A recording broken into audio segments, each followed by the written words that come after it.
How to use the Any Occasion tricolor coupler.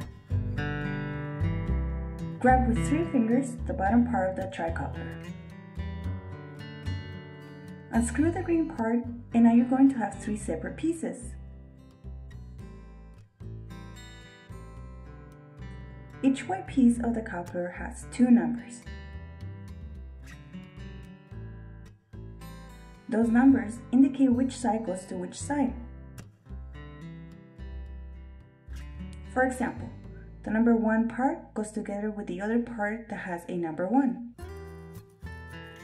And so on. It's kind of like a puzzle.